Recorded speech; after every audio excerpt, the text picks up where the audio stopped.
Hi Sloths, and welcome to one of the most strangest, most absolutely unique, and absolutely completely and utterly bonkers dating sim I have ever had the pleasure of knowing existed. So I played this a long time ago, back when it first kind of released, I think. And then I tried to play it again for the channel much later on.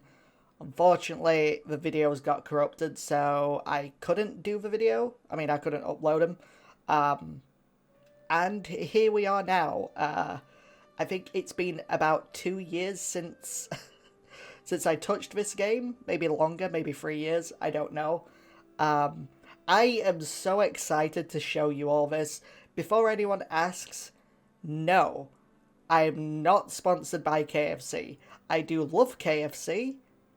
I'm not sponsored by them. But if KFC want to sponsor me for whatever stupid reason, then I would absolutely adore that. Oh, this is such a bizarre game. What is my name? My name is Mavis, whether you like it or not. Confirm. Okay, so when I first played this, I had no idea what this thing was, because I've never really seen that before. Apparently in America it's called a biscuit. We don't have those in the UK. And we definitely don't have it on like the KFC menus in the UK. Which is fine. I mean, different places have different items. Then you have like your little menu. I don't know if this is supposed to be a reference to a specific, like, Japanese or Korean pop group, or maybe even an English one. I don't know, but I really like this kung fu chicken over here. A little jewelry box, and it's also KFC themed. You got the red and white stripes there. Okay, what do we have? Oh, I just realised the shoes are also red and white. I wonder if that's supposed to be KFC themed as well. Got little love heart stickers on the window there. This game is adorable. You sleep softly as the morning sun casts a warm glow through the window of your modest student apartment. The world is peaceful and serene. You could stay in the moment forever. Oh, that's loud. That's so annoying. Or you could wake up now. Your first day of culinary school is no time to sleep in. Smack that clock up and at him. Yes, let's smack that clock, because wow, that is such an annoying sound. I'm so sorry. Okay, lying in bed, you stare at the ceiling, thinking about everything that awaits you at the prestigious University of Cooking School. Yeah, what a lovely title that is. Academy for Learning. Okay, I wasn't even finished with that. Your mind begins to wander. Who will be there? What will you cook? What should you wear? Time begins to fly by, and you find your imagination getting away from you. It's here, finally, your first day of culinary school. So many dishes to prepare. So many students to meet. I love cooking, by the way. Not everyone on who watches my channel knows this, but I absolutely love cooking. To the point where if I didn't have like serious panic attacks and anxiety issues, I'd probably be a chef. That would probably be what I would be doing right now instead of recording. But, you know, we can't always have it the way that we want it. But I do a lot of cooking. I'm actually working on my own recipe book right now, which is going somewhat well. But, you know, I love food. I love cooking. I love eating. Your mind is swimming with possibilities when you realise you're running late. You grab a biscuit, whatever those things are, and burst out the door in a hurry. See, when we think of biscuits, we think of what I believe the Americans call cookies. But for us, cookies are specifically the types of biscuits with like chocolate chips and raisins and stuff in them. Or whatever you want to call, or just like whatever's inside of them, usually. Like sometimes it's chocolate chips, sometimes it's raisins, sometimes it's other like berries like blueberries or something. You know, it's just, it is whatever it is. Oh, that's a strange sound. Delicious. Just what you needed to wake up those taste buds. Some sort of steaming pile of... It's kind of like a scone. It's so much like... I've seen pictures of these before, and the way I can describe it is, in the UK we have these things called scones, or depending on which part of England you're from, you'll call it a scone, and that is like sacrilegious. I don't like scones myself, but you know, it's still sacrilegious to call it a scone. But yeah, it's kind of like a scone, except from scones are meant to be like these sweet sort of food things. I don't know, it's hard to describe, especially when you're not really a fan of them. Yikes, you're in such a hurry, in fact, that you forgot to put on any deodorant before running out the door. Okay, I know this is a little bit gross, but I sometimes forget.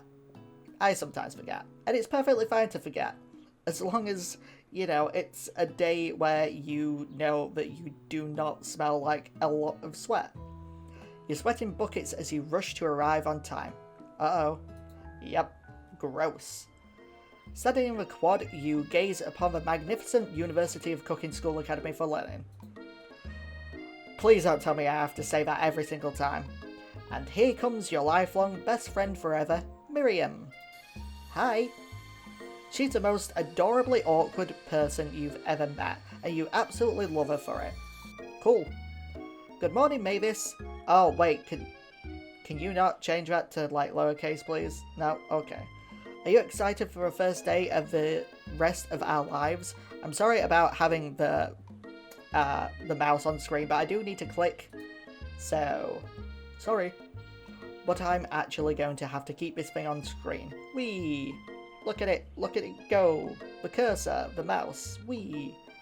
Anyway, if you're wondering what that button does, it fast forwards things, and I don't want to do that.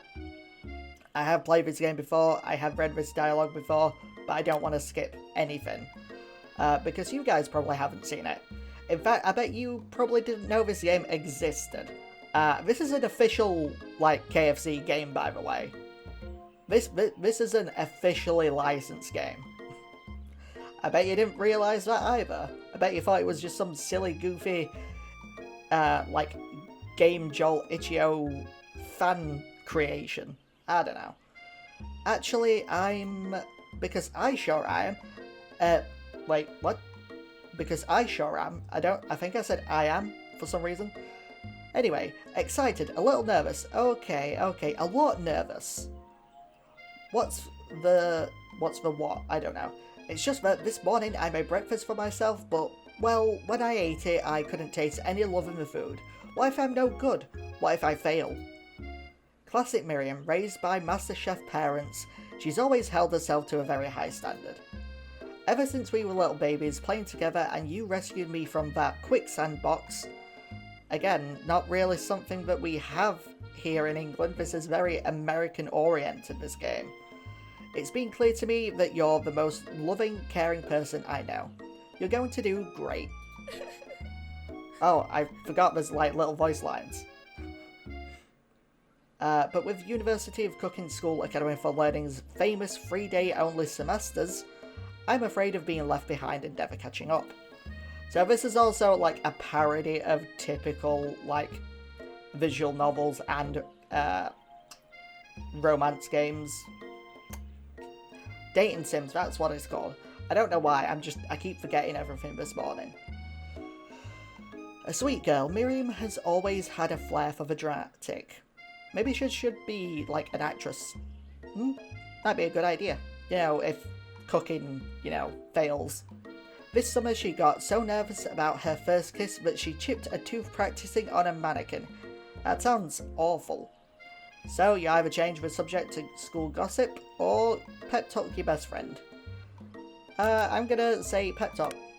Remember last month when we saw that fortune teller and had our tarot cards read? The lady with the mask who gave me nightmares? I've been trying to forget. I know she looked spooky, but she was so sweet. And she told you that you were destined for great things. Remember that card with the fancy looking tower? And that other card featuring the handsome fellow in the red suit? I've been waiting for so long to meet a handsome fellow I could call my own. And I'm sure you will soon. In no time we'll be graduating, and you'll be delighting the world with your heartfelt cooking in no time at all. As you talk Miriam up, you can feel her nerves, not nibs, begin to ease. You know what, maybe everything will be okay after all. And if not, at least I have these killer bangs. So I also did not know what bangs were at the time. I do know that they are talking about fringes, which are these things right here. So in America they apparently call them bangs for some reason. I don't get why, because there's nothing explosive about it. I also don't really know where the word fringe came from, so don't quote me on those either. But yeah, we call those fringes, Americans call them bangs for hell knows what kind of reason. Can you believe I cut them myself? No idea. You can definitely believe it. Okay, apparently I can believe it. I cannot believe it. Before you can get another word out, you're rudely interrupted when someone smacks your books and custom-engraved measuring spoons out of your hands and onto the ground. Oh, I hate it when that happens. So rude. Hey! It's Ashley. Yep, not Ashley, but Ashley. It's Ashley, your arch rival. She's totally evil, but you can't help but be filled with jealousy. She can get anything she wants, and she knows it. Yep, she is a typical mean girl. Hello, Ashley. Oh, I didn't see you there, chicken shins. Oh, that's mean. You leave Mavis shins alone. They are perfectly normal shins. Yes, I have fine shins. Actually, I've been told I have footballer shins, but the thing is, I don't play football, so I don't know what that's supposed to mean. Anyway. Ugh, you can't stand Ashley. Even her name is annoying. You know for a fact that it's actually Ashley, but she had to add extra letters to make herself feel better than everyone. Which, I mean, it's supposed to be Ashley, but, you know, the A-E is supposed to give off the A, like the typical A sound. So I'm going to stick with Ashley, plus it's annoying and you have to suffer with me. Yes, that is right. If anyone here knows what perfect shins look like, it's us. Yes, the Brits. We're not going to let you or your really strange insults get to us. Across the quad you see Hey, you tried to trick me up there. Ashley's best friend, there you go, Van the man, has stopped to look at his own reflection in the mirror. His pants, or his trousers if you're English, are so tight you can see him casually working out his glutes while he styles his hair. No lie, they're rocking glutes. Ahem, Van. You ran.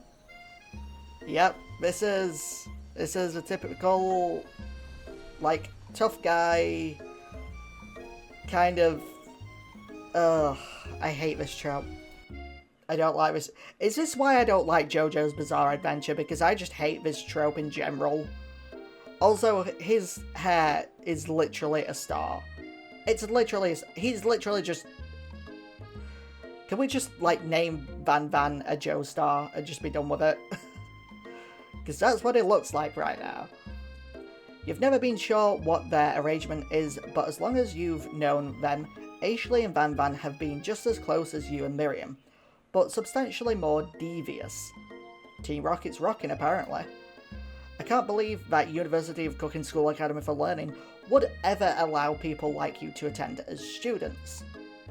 I know, right? You'd think they'd just hand us our diplomas now. Or maybe hire us on as professor. You amateurs could learn a lot from us. I'm trying to not do voices because you know I'm crap at it. So what's the point? With the first day of school about to start, and I'll also forget in like 10 minutes what voices belong to which, so... with the first day of school about to start, there's just not time to properly tell these two off, so you resist the urge. Let's go, Miriam. Psh, see you later, losers. As you approach the door, yep, here we go, another trope that I'm not a fan of. You see a goofy-looking kid pushing hard against the window directly next to it. His name is Pop. Ew, I think it's broken. You reach forward and easily pull the door open. That should do the trick. And he loves us. Instantly. I think you mean thank you. My name is Pop. I was named after my Pop. He's old. Could someone like this also be a student at the school? He must be one heck of a chef. Also, his name tag clearly says Bob, but I guess he's reading it upside down. So is his name Pop or Bob? We will never know. Hi Pop, I'm Mavis, so... Are you going to make me hold this door all day? Nope. And with that, the young man walks into the building ahead of you. Is it just me, or is he kinda cute? No. I think it's just you. You both shrug your shoulders before following him into the building. Oh, yeah, I'm yawning already. That's terrible. You stand at the edge of a room, unsure where to sit. Other students wander in and keep themselves busy chit-chatting. And we have a dog. A scruffy-looking pooch takes his place at podium at the front of the class. Adorable. Now, quiet down, everyone. Who is this unreasonably cute pup and why is he in our culinary class?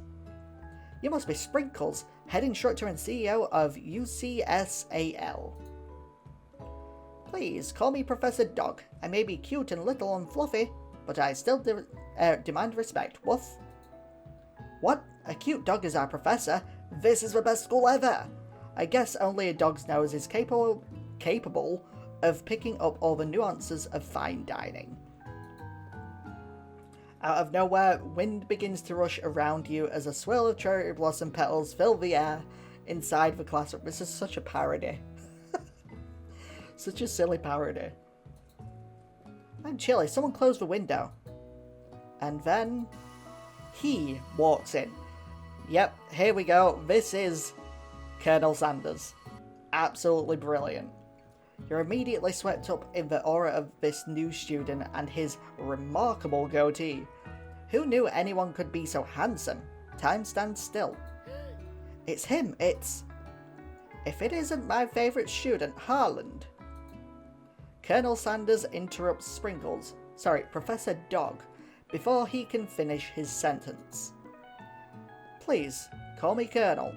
I'm not putting on an American accent no matter how much anyone would ever dare to pay me. Not for this, at least. Colonel Sanders. A hushed murmur rolls through the classroom as Colonel Sanders walks down the aisle of desks. Suddenly, the room is sweltering. Sweat begins to bead across your brow. You feel like everyone is looking at you, and you're not entirely wrong. And this over here must be Sweaty Sweats a lot.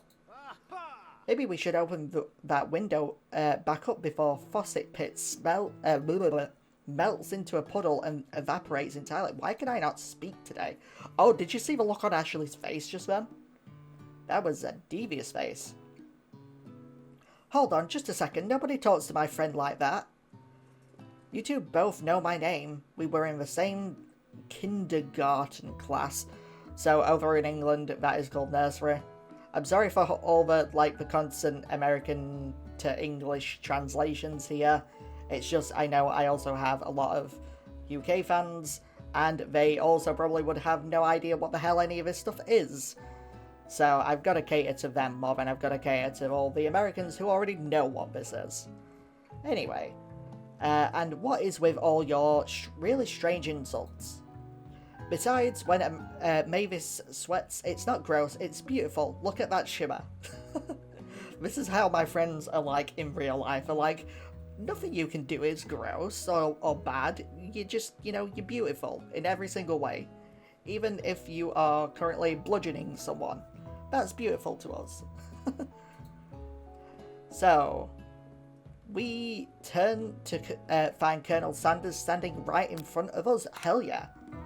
Colonel Sanders, beautiful angel that he is, stands before you, smiling gently, his hand outstretched. Yes, please.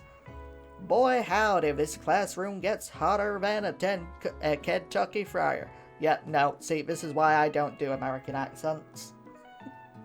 because I can't do them.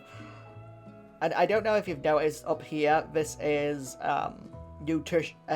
this is like the style of nutritional guidelines. I don't know if you've noticed that. I don't know what the equations are about. And I don't recognize who this is. I don't know if it's a developer or at the time the CEO or manager of KFC. I don't know. I don't know the names of these people. Maybe that's like the current Colonel Sanders. Who knows? Please use my handkerchief. You freeze up. Colonel Sanders is talking to you. Wait, Colonel Sanders is talking to you? About how sweaty you look? You're completely mortified. This can't be your first interaction. What if he never forgets this moment? How will you respond? Let's just take the handkerchief. You stretch out your hand and Colonel Sanders places a fine silk handkerchief in it. Hell yes. Hey, we got some hearts with the guy. It's so beautiful you hesitate to press it to your face. But when you do, the feeling is transcendent. It has his natural scent on it. It smells of the most delicious chicken you've ever smelled. So his natural scent is chicken. Does that mean that he is a chicken? Is Colonel Sanders secretly chicken? Who knows? Professor Dog steps in to settle the class down and set some ground rules. Welcome to University of Cooking School Academy for Learning, the greatest culinary academy in the world. The birthplace of culinary legends past, present and future. Many challenges await you. There will be tears. There will be blood. There might even be really adorable tiny food. No. Please no. And when all is said and done, there will be a battle.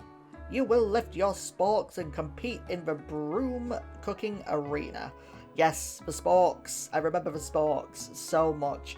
So in England, back in the olden days when I was little, whenever you ordered things like beans at a KFC, and it was, you was eating in at the restaurant or, just outside of a restaurant, they will give you sporks. Nowadays, I don't know if they do that because I've not eaten in at a KFC in like 2 years. So, maybe longer than that, actually. I love KFC, by the way. I don't know if I've mentioned that or not. You know what? I should really have KFC today. I think I'm going to do that. I think I'm going to have KFC today. Just then, another student enters the classroom and interrupts the professor's rousing speech. Hi guys, sorry I'm late. I hope everyone had a good summer. I'm really Quiet! Late to class is bad enough, but interrupting my monologue? You're on the fast track out of here, young man. Are you sure you're even in the right place? Don't you recognize me? This is my 3rd year in this school with you as my teacher. I already forgot his voice. I just know he's supposed to sound sad and pathetic. Everyone stares at him blankly. Does no one remember me? Nope. I certainly don't. You're expelled if you utter one more word before I finish. Let that be a lesson to you, students, that tardiness is unacceptable. I was going to try doing lemon grab, but that's not a good idea. I can't get that high. No. Even Clank made it here on time, rolling halfway across town on his tiny wheels. Yes, but we'll see Clank in a second. No. Ugh. You turn to see the student Sprinkles is referencing, who appears to be some sort of industrial kitchen appliance. We have ourselves a robot. The class bursts into laughter. Oh, Clank, you rascal. Sprinkles walks in the room as everyone stands in silent obedience. When he gets to you, he lifts his nose into the air and takes a deep sniff. Your diet is lacking. Based on what I'm picking up here, you definitely need a multivitamin. You should be taking better care of yourself. You've never had a talking dog as a teacher before, but Sprinkles' reputation for being smart but tough is well known. You decide to try and butter him up by giving him a treat from your pocket. but what kind? I'm definitely going to go with the chicken snack. You reach beneath your apron and return with a chicken snack in your hand. Sprinkles' eyes go wide as he locks onto it. His favourite, yay! Well, well, well, I think there might be some competition for new star student. The furry professor immediately devours a snack, leaving your hand slick with a coating of warm doggy drool. Ew. You see the other students eyeing you jealously, but pay no mind to them. If they wanted to succeed in life, they should have learned the importance of carrying a range of dog treat flavours on them at all times. Settle down, young chefs. Take your seats and prepare to have your minds open to amazing possibilities of culinary creation. As everyone rushes to claim their favourite seats, you're left standing at the front of a room. Only two options remain. Hey, Mavis, there's still a seat here. It seems that no one has claimed this seat next to me, if you're interested. Oh, do we want to sit by Colonel Sanders or our best friend? I think we'd be too terrified to sit with Colonel Sanders, to be honest. Let's just sit with our best friend. You move to take your seat by Miriam. I'm so glad to have you near me to support me through this class. Of course, you're my best friend. Who else would I sit by? Exactly. Colonel Sanders, he has such a magnetic personality, and there's a seat open right next to him. If you had sat there, you might have gotten to know him a little bit. Yeah, but, friendship. I'd never sacrifice our friendship. Besides, I'm sure I'll get a chance to talk to him later in the semester. I've got 3 whole days. That's like a lifetime. In these games it is, yeah. So you say, but now that Miriam mentions it, that Colonel Sanders is just so darn dreamy. As soon as you've settled into your seat, the professor makes an announcement. Think fast, it's time for a pop quiz. We don't have those in England either. Yay, a quiz about me. This incredibly important and surprisingly short quiz will tell me if you are ready for life at culinary school.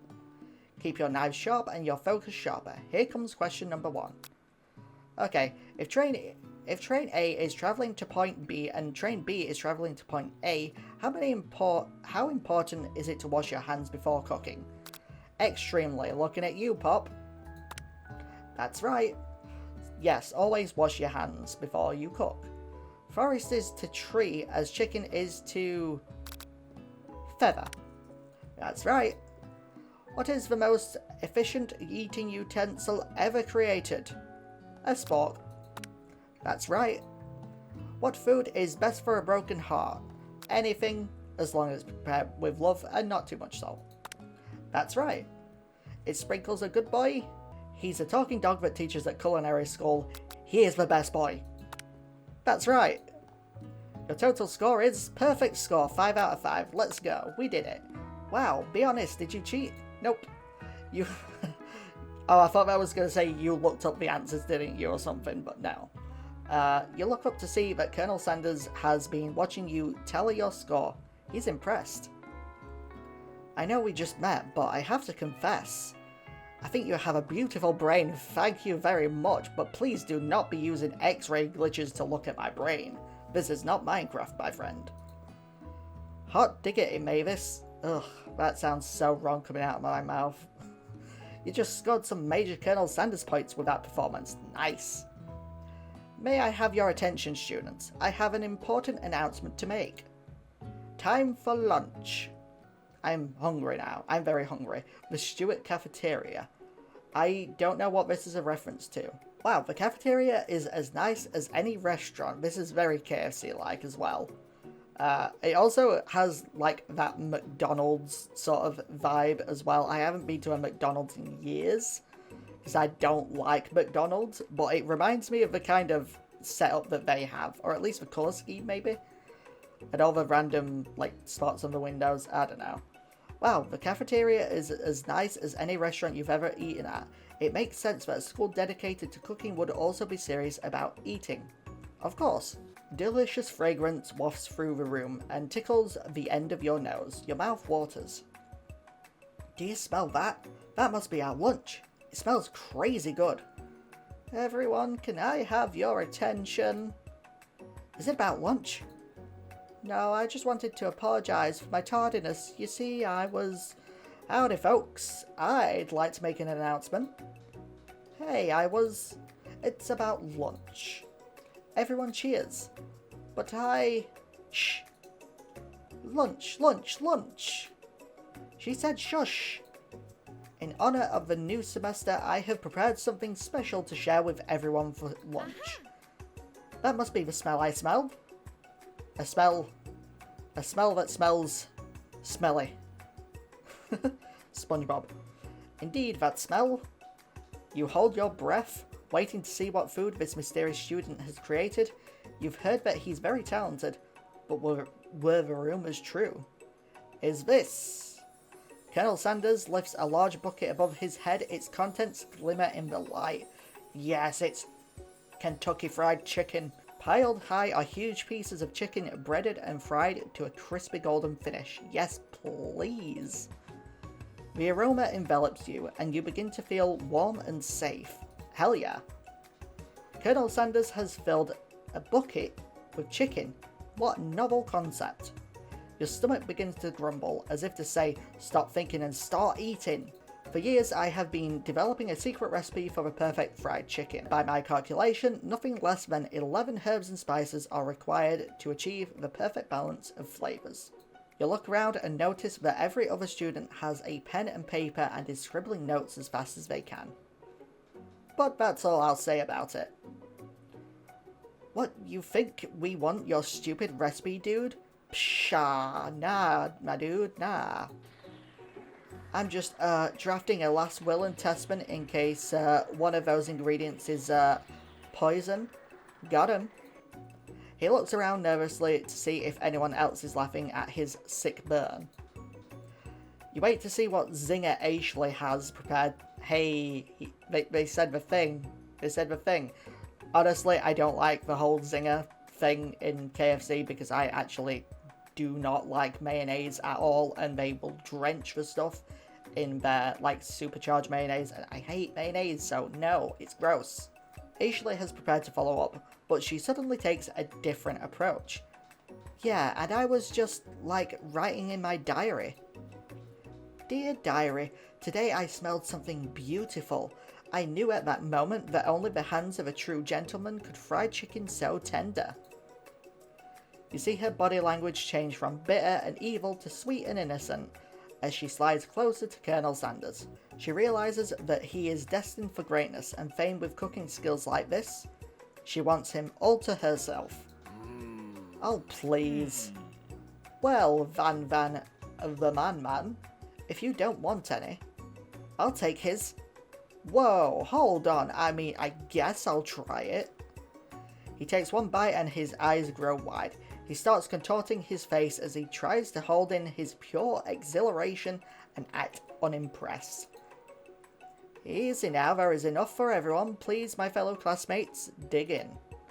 You take one of the pieces of fried chicken out of his bucket and sink your teeth into it. It's amazing. Tasting Colonel Sanders' food transports you into another dimension. Oh, believe me, I have done this on numerous occasions. Doesn't have to be KFC, but, you know, sometimes you just make something so good, you're just not in the room anymore. You're so far away. Alone with your taste buds gripping a drumstick in your hand, you float weightlessly. Let's open our heart. The flavours in your mouth are beautiful. Pure. Heavenly. What a guy. Alone with the flavours, you feel something that can only be described as love. For a man? For a flavour? Are they the same? After tasting his food, you try to get some one-on-one time with Colonel Sanders. You approach Colonel Sanders. Yes, we do. Colonel Sanders smiles ever so softly as you approach. He stops what he is doing and allows you to break the silence. Colonel, I wondered if I could talk to you for a second. Anything for a fellow chef. What exactly was on that chicken? How bold to come out and ask. It's an idea I had for a new... I love the chicken cane. I love the chicken cane. It's so cool. So cute. I love it. I had for a few new combinations of flavours that will make me my fortune and establish my legacy for all time as I open a chain of highly successful fried chicken restaurants. No big deal. It's just you and me here talking. I can keep a secret. In fact, I've got some of my own that I'd be willing to trade. What's the rush? The semester is only getting started. We've got two more whole days to get to know each other. He's clearly not going to give it up easily, but it doesn't hurt to be persistent. You know what they say about secrets, Colonel? Shouldn't learning be fun? Aww. You've got moxie, I'll give you that. Colonel Sanders looks both ways to make sure you're truly alone, and then leans in. You can feel his warm breath as he whispers. Just one ingredient, but you can't tell. I use something. It's something my great-grandmother taught me. Something? Wow! You'd never have guessed that. In fact, you're not even sure where you get some if you searched. Yeah, I have no idea what you're even referring to there. While you're wrapped up in the huge revelation, you notice that Colonel Sanders has disappeared, while everyone else is still in the cafeteria. You decide to look for him. Okay. You find Colonel Sanders outside, standing in the quad. Oh, it's you again. Howdy. Sometimes I like to come outside and look at the school buildings. I think about how my story will continue on after I've graduated. It sounds like you have big plans. I dare say the biggest. I will leave my mark on this world, you can bet on that, and he absolutely did. Alone together for a first time, you figure now is a perfect moment to show your personality to him. Be modest but thoughtful, I think. Yes, that was the best idea. Well, I just wanted to tell you that I really enjoyed your food. Now you've got his attention, yes. The flavours were complex but comforting. The interplay between salty, savoury and peppery, it was perfect. I appreciate the compliment, Mavis. I'm sure you'll be a big success. I know we've only met today, but I'm starting to get the same feeling about you. Oh, Colonel Sanders. We should head back inside. The next lesson starts soon. Oh, this is definitely something out of Food Wars right here. You step into the massive cooking arena, where the afternoon lesson will take place. Each student gets an oven and all the tools and ingredients they could need. Look at this place, it's magnificent. Finally, we get to show our stuff. Wait a second. Oh no, we have to show our stuff? What if I totally blow it?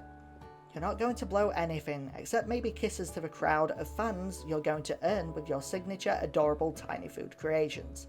I don't like tiny food, it's annoying. I prefer to actually feel satisfied when I eat things. And tiny food does not satisfy. It's too tiny. Welcome, students, to the cooking arena. For today's lesson, we'll be cooking with partners. Hurry up and pair off. Naturally, Miriam looks over at you, but unable to control yourself, you pounce on Colonel Sanders. No! Poor Miriam. Hey, Colonel, would you like to tackle this lesson as a team? A team of two, that is. Me and you, if that wasn't clear. My dog is snoring very loudly. I'm sorry if you can hear it in the recording. Hopefully you won't, but still. Want to be my partner? Aww. Sure, Mavis. I'll prepare our station. Without you as a partner, Miriam is left standing all alone. Two different students quickly take notice. Hello, new partner. Beep boop. Bzz, bzz, bzz, bzz. Oh my, two potential partners? I'm so sorry, gentlemen, but I don't know who to choose. It looks like you'll have to pick for her. Friend duties can be a little awkward, but that's the price you pay for not being alone forever. Who do you want to ask to be Miriam's partner? I don't think Pop would be a very good idea for this because, personally, he seems like a very messy sort of chef. But Clank is an industrial, kitchen appliance, so he'll know, scientifically what he needs to do in order to help Miriam with her tiny, adorable food. So we'll go with Clank. Sorry, Pop, but I think Miriam will be partnering with Clank today. It's okay, I already ate. It's not entirely clear if Pop has any idea what the point of school even is at this point. Juncture. Okay. Wasn't expecting juncture there, but whatever. Clank is clearly excited to have some attention. He heats up and begins to roll back and forth. Warp, warp, warp. Hold on there, fella. We don't even know the assignment yet. Technically, Clank might not have a face, but there's something charming and earnest about him. He kinda does have a face. See, he can blink, which is kinda strange. Bzzzt. Tissue? I hardly know you. I don't know what that's all about. Clank judders and a panel Clank judders and a panel shakes loose. You get the impression that this is a sign of affection. Looks like you two will be fine. Now it's time to focus on your own cooking classwork. Alright you two, for today's lesson, we're going to keep it simple. Pick a basic dish and divide up the steps. No chef is an island. It takes 2 flints to make a fire. You get the idea? Which dish do you suggest to your partner, Colonel Sanders? Anyway, I've always been something of a down-home chef. I was thinking we could make something warm, inviting, and comforting. Maybe mashed potatoes and gravy?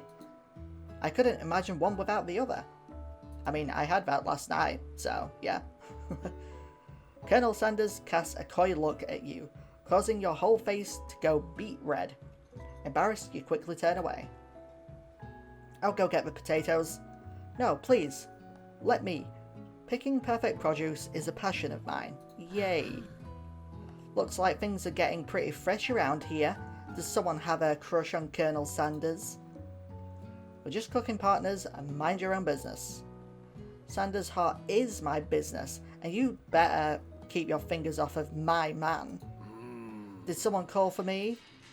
Ugh, no, cheese. Ugh, no, geez, Van Van. While I'm over here crushing Mavis' dreams, you're supposed to be taking care of our classwork. That was the deal, remember? Colonel Sanders returns, arms full of peeled potatoes. He tosses them into boiling water and turns his attention to you and your old friends. Oh, howdy there, Ashley. Van Van. Are we working in a quartet instead of a duet now? Actually, no, it looked like Mavis was struggling, so we offered to give them a hand. You know how it is, these young amateur chefs need a lot of mentoring. I was going to say, Colonel Sanders, maybe I could also teach you a thing or two about fancy food. Maybe one day you might be able to get up to my level. Ha! Doubt it. Don't be rude, Van Van. Personally, I have no doubts whatsoever Colonel Sanders' ability to concoct creations worthy of admiration. After all, your fried chicken was quite spectacular. But Colonel, if you ask me, I might make a better partner for you than this thing that has positioned itself at your station. Don't you feel deep down that we cast complementary shadows? We fit together like a fire and a drumstick. It just makes sense. Nothing about this makes any sense, but one thing is clear, this music is very distracting. She's coming for Colonel if you don't watch out. Ashley is really going at you hard. You need to ask for some backup here, but before things get ugly. So we can either turn to Colonel Sanders, hunk of hunks in your time of need, or turn to Miriam, your bro bestie who always has your back. Yeah, okay, well, I think Colonel Sanders needs to shut this down himself. I'm here to learn and to express myself by my cuisine, not bicker with prima donnas. Partners were chosen at the beginning of class, so let's all respect the format, okay? You turn to Colonel Sanders to confirm that you're on the same page. I chose Colonel Sanders and Colonel Sanders chose me. Isn't that right? A businessman respects all fair agreements from contracts to handshakes. I took on Mavis as my partner for this activity, and I stand by it. Based on your team's behaviour, I'd say you're perfect for each other. Neither of you has Mavis' natural talent or their loyalty. Let's go, my dude, let's go. Being defended by Colonel Sanders leaves you feeling proud and full of potential. You look for Sprinkles in hopes that he might step in, but he's nowhere to be found. Darn those cute corgis and their short but sturdy stature. You look down at your station and realise that in the tension of the moment, your hands have been cooking on autopilot. Distracted by the drama, you've already crushed and boiled potatoes in a perfectly creamy mashed texture, with plenty of butter and cream for flavour. It's as if your natural passion guided you through the steps you know so well, while your attention was elsewhere. This music is very distracting. And I think it's actually playing early, to be honest, but I don't know. I know just what to do. I just realised her tights there, on her thighs specifically. Little chicken drumsticks. Cute. Colonel Sanders extends his hand. He's holding a beautiful white porcelain gravy bowl, out of which pours a smooth brown gravy, smothering your nearly finished potato dish. Gravy flows down the mound of mashed potatoes. The results look spectacular. Granny would be very proud. Okay, so here's a little thing that I found out a few years ago about specifically KFC gravy. If you've ever wondered why when you go to KFC and you order gravy, pretty much most of the time it's very different to the one that you might have had previously or from a different place. And the reason for this is because there isn't like a complete set rule for making gravy. Plus there's human error, and it also depends on the amount of ingredients used, and even the type of, what's it called? Like the method of cooking it. Because there's no actual set method for it. So sometimes I've seen like a more greyish brown gravy. I've seen gravy that's thinner. I've seen gravy that's thicker. I've even seen gravy that is like a nice brown colour. And I've also seen gravy that just looks wrong. So, there you go. That's the answer. I don't think that's exactly a secret, but it's something that I'm pretty sure not everyone knows about. And the whole mashed potato thing, yeah, last time I had mashed potato from KFC, it was very nice, it was very creamy, but it also didn't quite look as appetizing as this. It kind of looked like typical, kind of like, I don't know, but like the whole frozen mashed potato thing. I don't like that. I don't like the way it looks. But this one looks amazing. It looks like proper, real mashed potatoes. Colonel Sanders holds a spork out to you. You reach out and grab hold of it, but he doesn't immediately let go. The two of you stand holding the same spork, and for that small moment, all of the madness and pressure in this crazy world stops. Your eyes lock. The moment is electric. Time stands still. If you love something, set it free. And we'll be seeing that again later on as well. Together you dig the utensil into the mashed potatoes and lift a heaping sporkful up. When you see Ashley with a sinister look, you know she's plotting against you to be with Colonel Sanders. And then, filled with rage and without thinking, you fling the sporkful of mashed potatoes right into Ashley's stupid, beautiful face. Yes! Van Van, do something, do something! Scooping up a fingerful, Van Van tastes the dripping mashed potatoes and gravy and realises that it's delicious. Horrified by this revelation, he slinks away. Will he ever be able to cook something with so much love and integrity? No. Hold on right there, Mavis. We do not waste food in the broom cooking arena. Colonel Sanders, I expect better from you. If you throw one more spoonful, you'd both better be prepared to eat it from wherever it lands. And how he has Potato's face?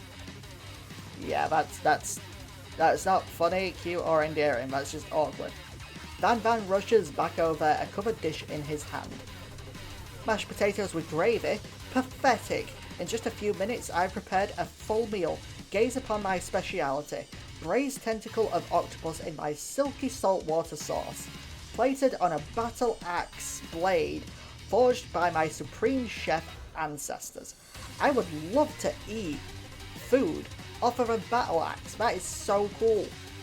But also, this was supposed to be a basic dish, and that is anything but basic. You've ignored me for too long. That ends now. It is I who will have first bite, and you will all look on with envy. Oh, I just realised it was this guy talking. The interrupting student rushes at Van Van and swipes a bite of his signature dish right off the plate. No, don't! Something about this dish doesn't strike my nose quite right. I think the octopus was rushed and may have turned in the process. The result could be toxic. Too late, it has been eaten. I think I left something in the oven. I don't feel so good. It killed him. Everyone step back. Don't take another bite. He has now become a ghost. Boop. When you look back at the plate, the rest of it is gone. You notice the tip of the tentacle being slurped up in Pop's mouth. Ew. Pop winters in pain for just a moment, then it almost immediately back to then it's almost immediately back to his oblivious self. Oopsie. Tastes like poison. The entire class has gathered to watch Pop's final moments. Shock has frozen the whole crowd. They are as motionless as statues. The class bell rings, disrupting the moment and snapping everyone back to reality.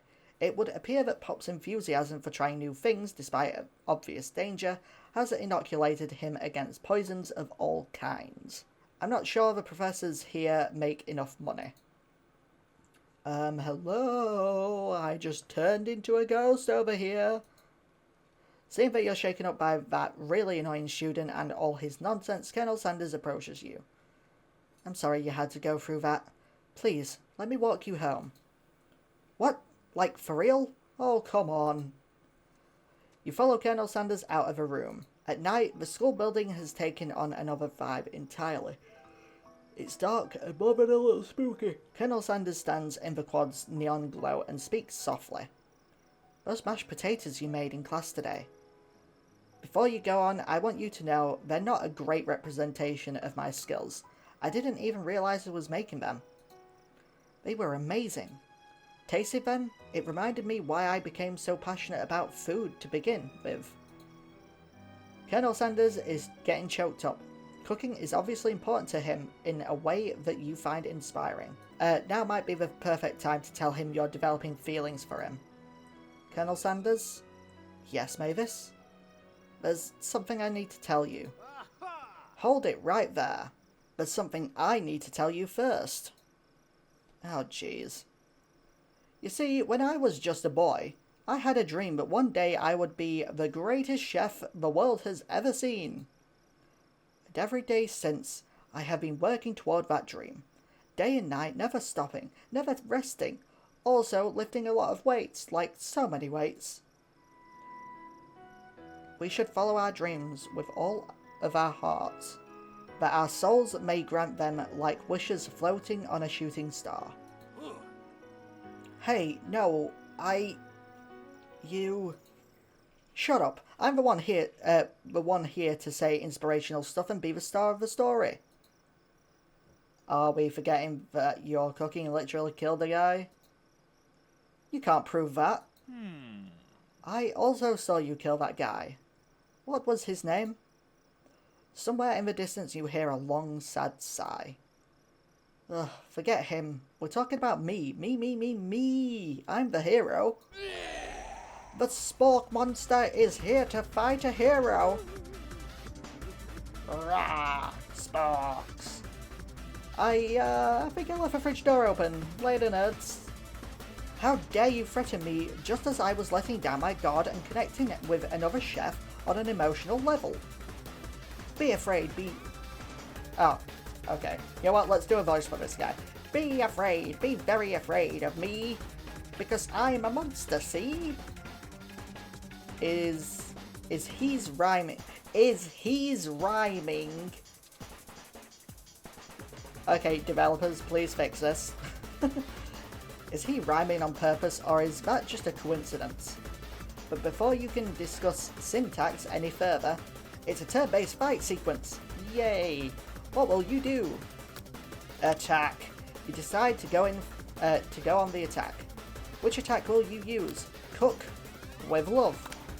Cook with love does 1 damage. It just got real.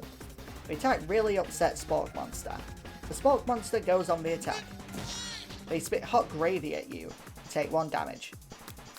Okay, let's attack again. You decided to go on the attack. It worked last time, right? Cook with love. And it does 1 damage. Spork Monster won't forget this. Spork Monster is really feeling threatened by your attack. Spork Monster focuses their mashed mind and draws in energy from Mother Earth itself. This is so silly. They grow larger and more intimidating. How will you respond? Defend. Decide to defend. Which defense will you use? Trepidation. You hold your head between your hands and mutter, "This is not happening. This is not happening." Spork Monster is no quitter. Buffed up and ready to rumble, they go on the attack once again. Spork Monster uses Utilitensel. Utilitensel? You take 2 damage from the attack. If you take much more damage, you're not going to survive the battle. Let's attack then. You decide to go on the attack. Let's cook with love. Does 1 damage. Spork Monster is oozing cheese sauce onto the lawn of the quad. I wonder who is going to have to clean that up. Feeling vulnerable, Spork Monster prepares for its ultimate attack, a rounded edge. Vile villain, your reign of terror stops here. Colonel Sanders summons the energy of 1,000 chickens. Let's go. Pot Pie Power Pinch. Pot Pie Power Pinch does 10 damage. Spork Monster is defeated. Nice one. Thanks, Colonel Sanders. You saved me. An injured Spork Monster spews steam into the night. Let's spare this wretched beast. You manage to tamp down your disgust at the sight of this gnarly beast long enough to realise that he is still a living creature with a pure soul who deserves your pity, not your wrath. Be gone, beast, and don't you dare come back for a follow-up encounter tomorrow. I won't forget this. And I certainly won't be back, like you said. The Spork Monster scuttles off into the night. The defeated monster left behind a special item. It appears at first to be a cookbook, but upon closer inspection, it's so much more. It's a book of magic spells with a golden chicken on the cover. It's the Necro Chicken Con. I don't know. I can't remember what it's called. It'll be something silly like that, probably. You open the cover and find a library card tucked inside. The last name to have signed it out is Borko. Borko. That name sounds strangely familiar. Your blood is pumping as you stand in the quiet of the night, holding the mysterious book in your hands. As you come down from your battle buzz, you realise that your final attack has left you completely depleted. The world around you begins to fade away. Without any energy, you keep your eyes open. Without any energy to keep your eyes open, darkness overtakes you. The image of Colonel Sanders flashes before your eyes as you fall asleep. He must have helped you get home. In your tired state, you don't know if you could have made it without him. What a guy. Yeah, he's cool. And very pretty.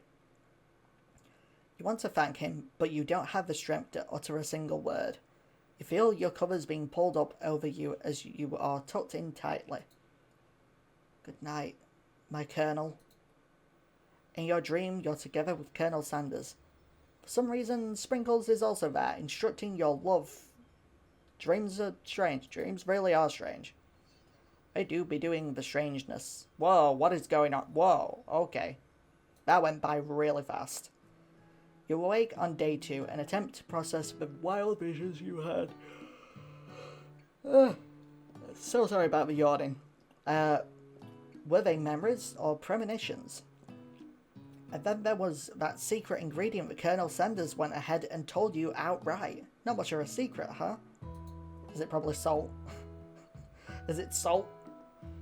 It's probably just because he already trusts you so much. Sure, that makes sense. We'll go with that. You meet up with your bestie in front of the school.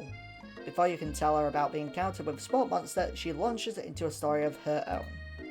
Okay, I know this might sound a little strange, but I think I might be, I think I might like Clank. Like him? Like? I know, it sounds like it's moving too fast, but there's something about him. I like him. Like him. We got to talking after class, and he's actually totally sweet guy. Not only that, but he's really smart. He told me all kinds of stories about Colonel Sanders. Did you know that Colonel Sanders was the most popular kid in his high school? No, but that does make complete sense.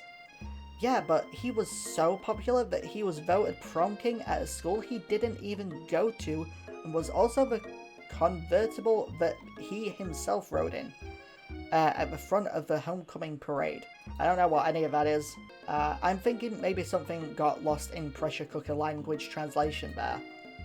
Either way, maybe it'd be best if you took it slow with this new boy, like I am with Colonel Sanders. You and Colonel Sanders, the coolest guy in school, the most famous student to ever attend University of Cooking School Academy for Learning, you're a thing now? We definitely connected yesterday. Sure you did. You're great. Why wouldn't he be into you, I guess? Laughing at the implication that you and Colonel Sanders might be a thing is definitely not cool. You are great. I am great, yeah. I could get a guy like Colonel Sanders. You have an idea about how to prove that your love is real. Well, if he's not into me, why did he tell me one of his secret ingredients? Your best's eyes light up. A secret ingredient? Yeah, I just said that. A secret ingredient. Is there a dramatic echo in here? Miriam checks to make sure you're alone before continuing. So this summer while I was on holiday with my family, a lovely man approached me in the botanical garden where I was wandering. This can't be good. He told me all about his passion for spices, secret spices. The man even gave me some to show me what he meant. He said it was a powder created from a super duper rare dried flower petal, and that if I did him a big favour, I could have some of my own. Please, Miriam, don't tell me. So I filled my suitcase with them and brought them home. Oh no. It was so nice. He even met me at the gate when I arrived. Later when I cooked with them, a very strange feeling came over me, and the flavour was unlike anything I'd ever tasted. I think you're being very liberal with the meaning of spices here.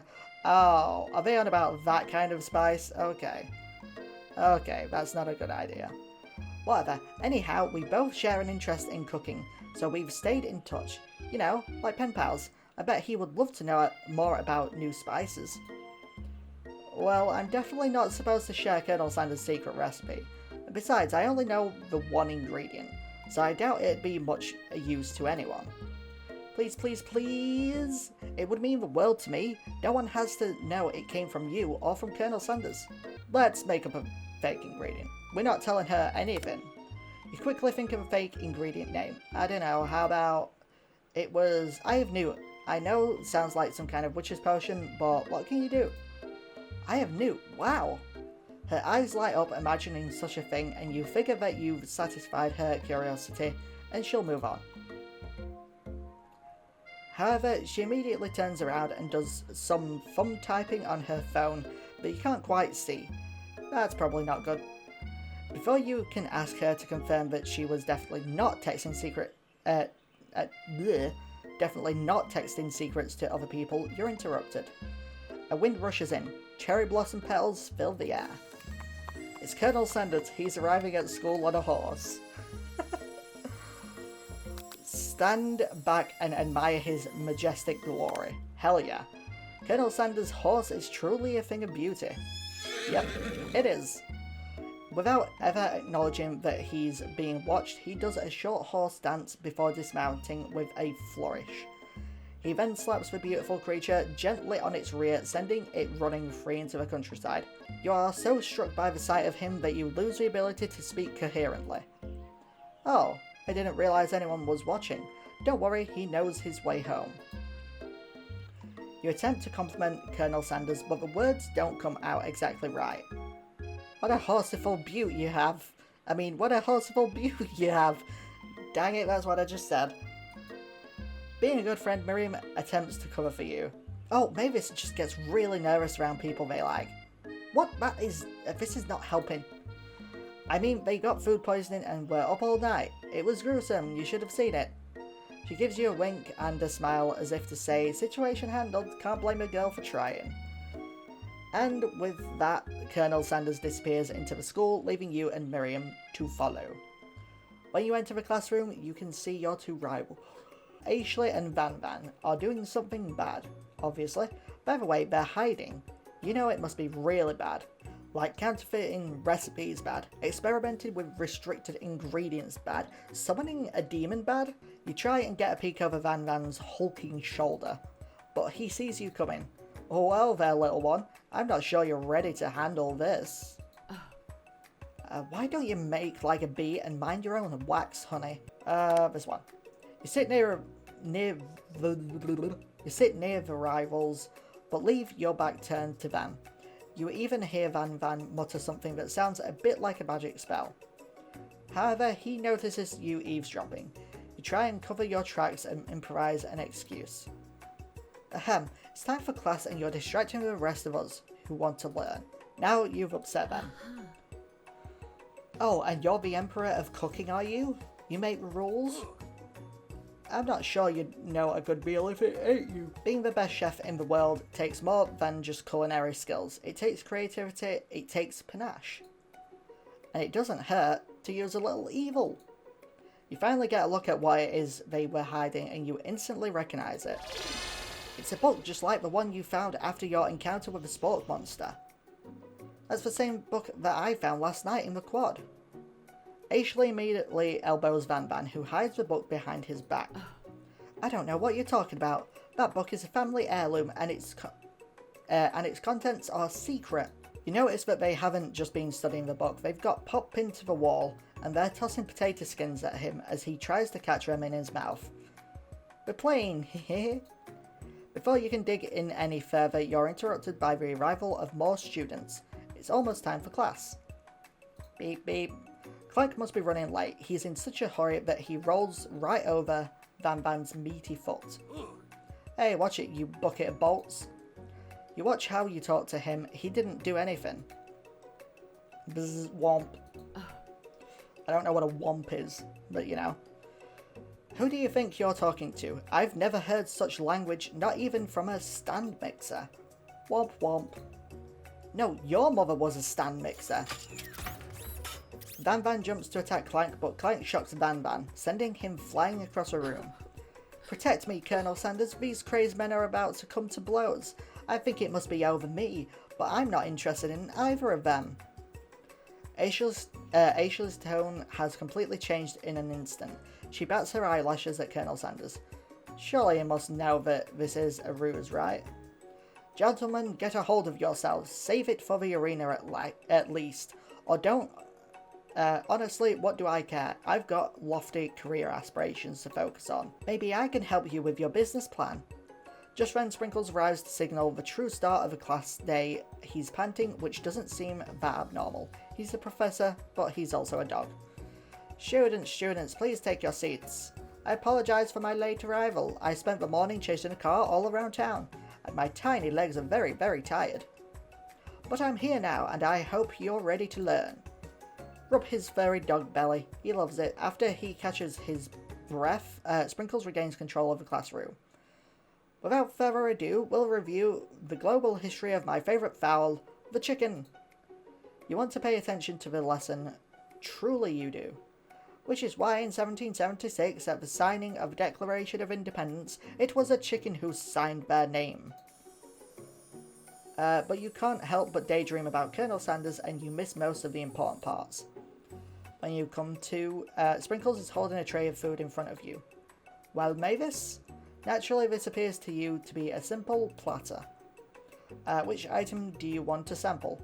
Dog biscuit, a shimmering pepper, a glass of water. The pepper! A brightly coloured pepper stands out from the other items. It sparkles in a most eye-catching way, so naturally you reach out, grab it, and eat it right away. However, your body is not prepared for the heat. Okay, if this was actually me, then I would be perfectly fine, probably. The pepper has triggered an intense spice hallucination. It feels like forever as you trip through the universe. My friend, oh, this guy again? I'm here to give you an important message, oh. You must avenge my death and fulfill your destiny. All you must do is... I was saying, to fulfill your destiny, all you must do is... Sorry, I think I've got some spice stuck in my throat. It's fine, I'll work through. To fulfill the prophecy, you must... You feel yourself begin to regain consciousness. Oh man. You come to and find everyone is staring at you. That pepper was the last of its kind on Earth, and now it's gone forever. You think to yourself, geez, I should pay better attention.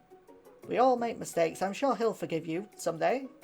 Come on, it's time for lunch. Before anyone can relax, the cafeteria lights dim. And your rivals enter to make a dramatic announcement. Today's lunch will be prepared via timed competitive cook-off. The level of theatrics with these two is off the charts. Demand that they stop wasting everyone's time or step up and tell them you're on. You're on. A bit of lunchtime competition, eh? Count me in. If I have to wipe the tables with you fools before I set my lunch down on it, then so be it. I'm not the fool, you're the fool. Good one, Van. I like your gumption, Mavis. Yay, Colonel Sanders likes our gumption. I'll be watching your performance. Just as things reach a boiling point, Sprinkle steps in. Surely he'll put a stop to this madness. Now, students, please settle down. This is a lunchroom, not a sportsing court. Was it supposed to be sportsing or sporting? Because I saw sportsing. And I don't think it's supposed to be sporting. I think it's supposed to be sporting, but whatever. Finally, a little sense, you breathe a sigh of relief. At least not until we turn on the timer. Oh, that's a big timer. Timer ready. Just then a huge light blasts you in the face, flashing the words timer ready. That's what I'm talking about. Aroo! That's gotta be the most stupid dog sound I've ever tried to make. I stand corrected. The hard way builds solidly a foundation of confidence that cannot be swept away. And that's an original quote by me, in case anyone was wondering. I hope its message lifts you to victory. Like a diamond, I was formed under pressure, and now is my chance to shine. She has a really cool butcher's knife there. I love the chain with the pink heart on it. I will defeat you myself. You had his chicken and you made mashed potatoes and gravy on day 1. And you're feeling like you can really impress him again here. It's time to boil some water for the potatoes. Think fast. If the timer runs down, you'll be forced to pick randomly. Okay. 100. Yep, okay, that's right. But how would you have even gotten into this school without knowing that? When it gets to run my furry belly, let that enticing offer motivate you. You're going to need to season this chicken before you cook it. You don't know Colonel Sanders' recipe exactly, but you have an idea. 11. That's right, you might not know all of the ingredients yet, but at least you're headed in the right direction. Tail wagging intensifies. Okay, now that you've got some basic steps going, it's time to elevate your craft. What state of mind? Trust. Oh no, it was gratitude. That's wrong. I'm begging you to get it together. Get it? I'm a dog. It's never the wrong time for some dog jokes. Next question. Your classmates are rooting for you, but Ashley is simply stronger and faster than you. You'd better pick up the pace if you want to survive. When you were a child, your father told you to never forget where you came from. Every day you meditate on his advice and draw energy from that place. Now what? Harness that energy. Small town where you was born. Yes, that's right. This is your shot and you're not going to miss it. Try to shut out the noise of the arena and focus on your cooking. What is the sound of success? Sizzling. No, that's wrong. Don't make me get the spray bottle. Next question. Oh, of course it's bubbling. Yeah. You notice Colonel Sanders out of the corner of your eye. I believe in you, Mavis. He's actually cheering you on. Which would be awesome, except knowing he's watching you makes you totally forget what you were doing. Now all you can think about is Colonel Sanders. How many spoonfuls of gravy would it take to... Oh no. Oh no. You are stranded on a desert island with only one dessert cookbook. Which do you take? What a hunk. I know, right? You know what? Shouldn't you be focused on the challenge? You're falling behind. Oh no. What does that have to do with crafting spectacular fried chicken, delicate baked biscuits? I didn't think I even clicked on anything there. Woof woof. You're really struggling to keep up. At the next station over, Ashley has already begun plating elements of her dish. It's colourful and complex. To make up time, you toss your biscuit dough, whatever that is, into a stand mixer. As you do, the crowd gasps. Yikes.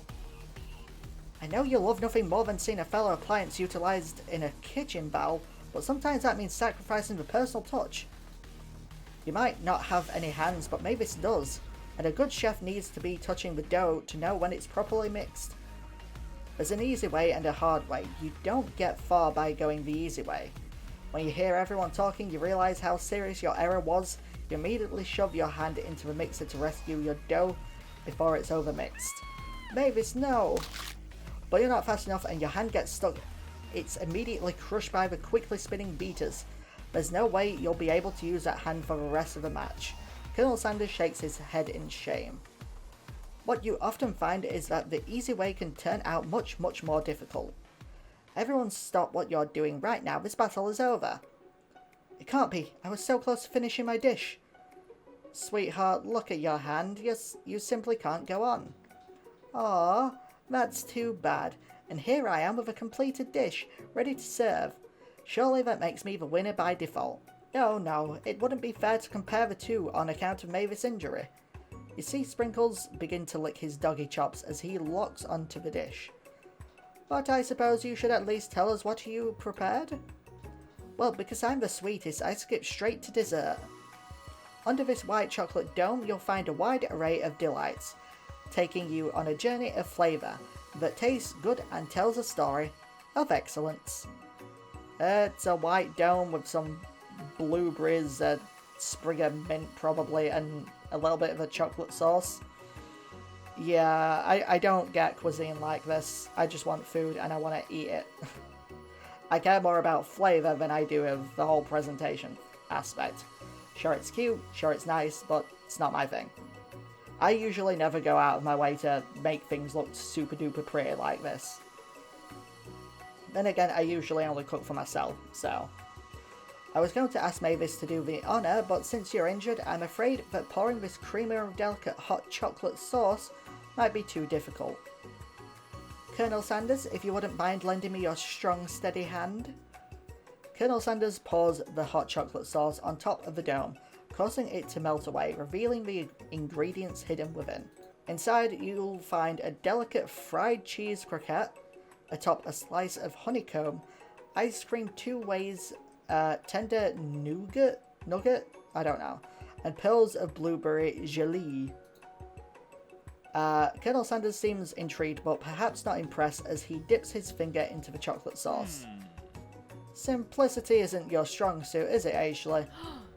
Oh, you. As he places a sauce-covered finger into his lips, Ashley leans over and whispers something into his ear. A dab of sauce sticks to his mustache. Yeah, let's just internalize the rage. Your rage burns so intensely within your eyes that they burst into flames. I do that all the time. The flames cause your eyebrows to catch fire and turn to ash, and they fall off of your face. This is so goofy, which means people will have a hard time understanding your emotions for the rest of the semester. Perhaps forever. Embarrassed and ashamed by your poor performance, not to mention your crispy fried brow, you run for the quad to be alone. The beautiful weather feels like an insult. Inside of you, a storm rages. It's Colonel Sanders. He's probably here to tell you that he and Ashley are in love and have decided to get married. And he won't even ask you to cater his wedding because you're a terrible chef and an awful person. You try to hide from him, but he approaches you directly. I know you're hurting right now. Not just from the devastating loss, but from that run-in with the mixer and that small fire. We should get that checked out. I'm fine, can't you just leave me alone? I'm a loser. I'm not fit to fill your fryer. I'll never be a master chef. Failure is part of life. Not just for you, but for all of us. Do you think I've never failed at anything before? That's exactly what I think. Well then, think again. I wasn't always the man you see before you. Enrolled in culinary school, incredibly handsome, successful, motivated. Well, handsome, sure, I was born that way. But I've walked other paths and arrived at dead ends.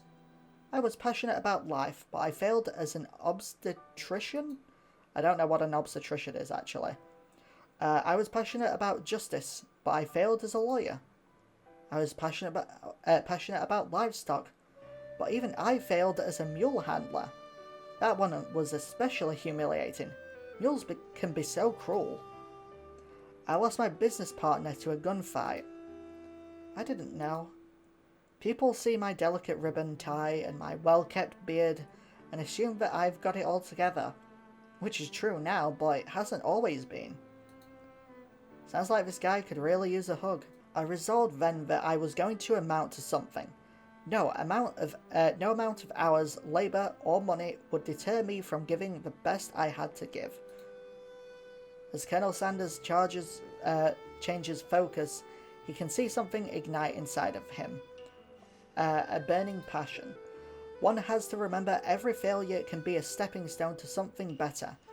My new dream is pure. It's honest. It's something that a humble man in a crisp white suit can be proud of.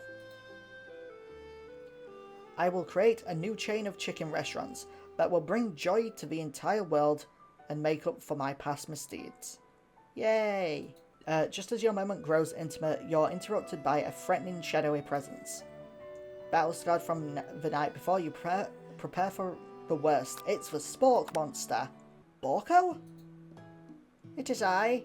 I know I said I wouldn't be back, and after the whole fight to the death thing, maybe you don't really want to see me anymore, but I just wanted to say that I was wrong to attack you, and I apologize. I know what it's like, having to always look over your shoulder. Monster problems, am I right? Aw, thanks, Borko. Oh, so he's Borko. I'm glad there are no hard feelings. Getting jumped by a giant creature in the dark of night can really rile a person up. I also want to apologize for the way I switched right into attack mode. I know that you're strong and cooking school can put a person under a lot of stress. I actually used to go to this school. I wasn't always a spork monster, you see. I don't believe it. You were human once? Well, no, I was a golden retriever, hence the name Borko. But I was still a student, until one day some mean kids with a magic spellbook cast a dark enchantment on me, and I was forever transformed. Magic spellbook? Precisely. I had procured a copy for myself, but somewhere along the way I've lost it. If you find such a book, I beg of you, respect it. You're a powerful chef and shouldn't rely on such dark and evil magic. No, you should be protecting the innocent from those who would cheat them through sorcery and guile. If you need me, don't fear, I will be there. It sounds like there are some bad cooks in the kitchen of life. Mavis, together I am sure we can defeat them. Come back to my hideaway and we can discuss. A personal invite? You can't imagine what Colonel Sanders' home must be like, but it sounds like you're about to find out. Hey, here we are. Colonel Sanders' home. Stepping inside Sanders' home, surrounded by his things, you start to feel a special bond with him. It looks like you live such an exciting life, Colonel Sanders. Every day can be an adventure if you approach it with the right attitude. Long ago, I made the decision to never stop searching, never stop working, never stop imagining. Have you been working on any new recipes of your own lately? I'm always excited to talk about food with another ambitious chef. Well, there is something. It's just a side dish that I've been tinkering with, trying to find the right balance of flavours and textures. I'm not sure I've nailed it yet, but I'm close. It's meant to pair with something spicy, or something crispy, both perhaps. Now you've got him right where you want him. Should you reveal your new creation to him, or keep it a secret just for you? We'll tell him. You decide that you're as ready as you'll ever be to share your original cooking with Colonel Sanders. Before you can talk yourself out of it, you decide to dive in headfirst. You reach into your lunch bag for a special dish that you've been keeping on ice all day. I present to you my original coleslaw. Like I said, I don't like mayonnaise, so I don't like coleslaw. The shredded cabbage dish glistens in the light of Colonel Sanders' Luke's hideaway. Magnificent. Together you jam down on the creamy slaw, until just a spoonful remains in the bowl. Do you mind if I hold on to the last bite? I like to have it around so that I can admire its taste later and think back on this moment. You could offer to make him more, but he seems like a very sentimental kind of guy. Sure, why not? Please make yourself comfortable. I'll be back in just a moment. You realise that now would be the perfect time to do some snooping. Around the room are various items that you can look closer at. Each item seems to radiate memories and emotions. Tap on an item to discover more about the kernel. Okay, so I'm going to start from left to right, basically. Let's have a look at this. This must be where he keeps the secret recipe. You think for a moment. What number is important to Colonel Sanders? Then it dawns on you. As soon as you turn the dial to 11, 11, 11, the safe opens. Inside, you find a single note. Can chicken be prepared sashimi style? An adorable little baby boy crawls around across the floor. From the goatee and mustache combo he sports, you figure that this must be Colonel Sanders himself. That, or maybe it's the drumstick that he seems to be waving like a rattle. Who frames a baby picture of just themselves? Probably the same type of person who would make their own face the logo of the company they founded. Am I right? The photo appears to be Colonel Sanders, except he's an old man visiting the pyramids of Egypt. Maybe this is where he discovered one of his secret herbs and spices. One of the framed photos shows an old man who looks a bit like Colonel Sanders standing with a friend. They hold fried chicken drumsticks and appear to be cheersing them. Except from that's not at all what's happening in the picture. You look closely and see that there's a short inscription. I wonder who my friend Pete is. You take a closer look at a large urn sitting on a nearby pedestal. There's a plaque on it. It's dusty, but when you wipe it off you can read the inscription. It says, "Here lie the ashes of all my past careers and business failures." Poor guy. A scented candle. You pick it up and try to identify the smell. Power tool, freshly starched collar, piece of wood floating in a lake. Summer of '69? No, it's one of the secret recipe ingredients. It's whatever this is. A lock of silver hair is woven through the teeth of the comb.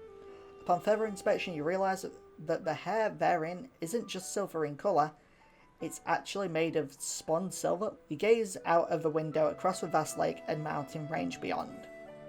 Just then the ghost of the student pops up. Are you thinking about heading out into the world on a quest to avenge my death? Wait, what? I never even learned your name. Why would I avenge you? I could just tell you my name right now. It's... Can't you see I'm in the middle of something? You open the window a crack and the ghost of student is swept with a breeze. You notice a very realistic stuffed chicken sitting on a corner table. When you pick it up, you realise it isn't just realistic, it's real. Taxidermy? Must have been important to Colonel Sanders when it was alive. A little note clipped to the chicken's foot reads, "The true state bird of the great state of Kentucky." Ah, or it's a wardrobe, I guess. You open the door to Colonel Sanders' wardrobe and find a row of his signature white suits hanging within. You take one off its hanger and try it on. The jacket is a bit big for you, but it's soft and comfortable. You give yourself a deep hug, breathing in his scent. They say that home is where the heart is. Is this what they meant? Before you can look any further, you hear Colonel Sanders returning. He has a new dish that he has been working on, and he wants you to taste it. You try to act casual until he asks you why you're wearing his jacket. I don't usually loan those out, but I must say, it does look good on you. Oh crap, the jacket! You forgot to take it off. Let's tell the truth. You confess. Yes, we got more hearts. I think I've developed feelings for you. I might be developing feelings for you too. But I'm concerned. I can't let anything get in the way of my dreams. Overwhelmed, you take off the jacket and run for the door. But the thought of leaving Colonel in the midst of such an emotional breakthrough gives you pause.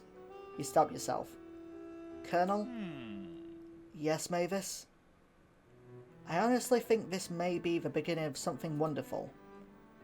I think you're right. We should take things slow. You talk late into the night and drift off into a slumber. Dream sequence. Are we going to get the same sequence as last time? Yep. Wee. Characters. You wake to a beautiful morning in Colonel Sanders' hideaway. Did you make the right decision on how to respond to Colonel Sanders? Only time will truly tell. Today is a day that could change the rest of your life. You think about the new secret ingredient you just learned about. This thing here.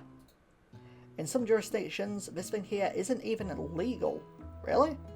But if a recipe is a secret, how will you know? How will they know? Your thoughts are interrupted when Colonel Sanders emerges into a room.